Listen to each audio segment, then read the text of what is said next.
आप बस सबका सम्मान करें। जो आपका अपमान करता है उससे दूरी बनाए रखें। सब कर्म पर छोड़ दें। साथ ही अपमान भी एक सीमा तक ही सहें। सीमा पार होने पर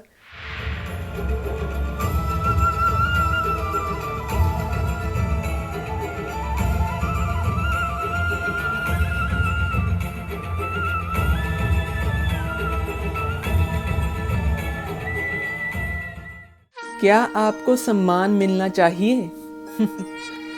अब आप कहेंगे कि ये कैसा प्रश्न हुआ?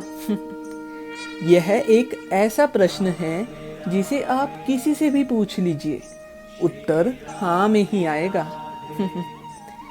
ऐसा कोई सांसारिक मनुष्य नहीं जिसे स्वयं का सम्मान न पसंद हो। जीवन में हर किसी को सम्मान चाहिए।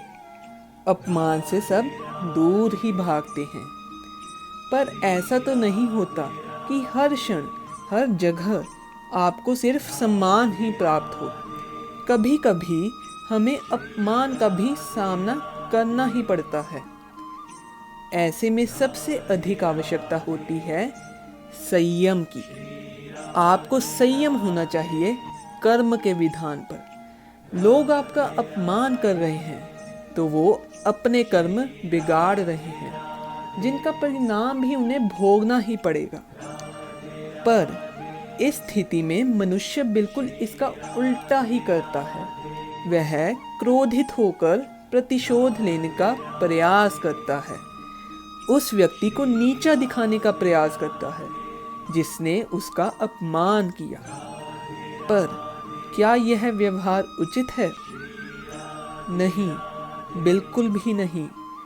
प्रतिशोध की अग्नि सर्वप्रथम आपको ही जलाती है।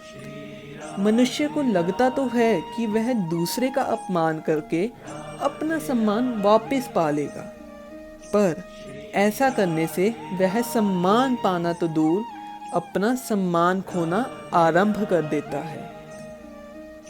एक बात अवश्य स्मरण रखिएगा, जीवन में हर किसी को सम्मान दें। इसलिए नहीं क्योंकि वो उसके अधिकारी हैं, बल्कि इसलिए क्योंकि यह आपके संस्कार हैं। यदि आप सम्मान की अपेक्षा रखते हैं तो सर्वप्रथम औरों का सम्मान करना सीखें। जितना आप लोगों का सम्मान करेंगे उतना ही आपका सम्मान भी बढ़ेगा। सीधी सी बात है, सम्मान दो, सम्मान लो। पर इसका मतलब यह बिल्कुल भी नहीं कि आपका कोई बारंबार अपमान करता रहे और आप बस देखते जाएं। कई बार ऐसे लोगों को मुंह तोड़ उत्तर देना आवश्यक होता है। शिशुपाल को ही ले लीजिए। वह बारंबार श्री कृष्ण का अपमान करता रहा, पर अंत में जब उसने अपनी सीमा पार कर दी, अर्थात जब उसके 100 पाप पूर्ण हो गए, तब श्री कृष्ण ने उसका अंत कर दिया। आप दूसरों के सम्मान में इतना मत रम जाना कि खुद का आत्मसम्मान ही खो बैठना। आपका सम्मान ही आपके अस्तित्व का आधार है। जहां आपका सम्मान नहीं, वहां रुकने का कोई लाभ नहीं। तो निष्कर्ष बस इतना है कि आप बस सबका सम्मान करें। जो आपका अपमान करता है उससे दूरी बनाए रखें। सब कर्म पर छोड़ दें। साथ ही अपमान भी एक सीमा तक ही सही। सीमा पार होने पर अपने आत्मसम्मान की रक्षा के लिए उस व्यक्ति का विरोध अवश्य करें। राधे राधे। अगर आपको ये वीडियो पसंद आई हो तो like, comment, share and subscribe ज़रूर कीजिएगा।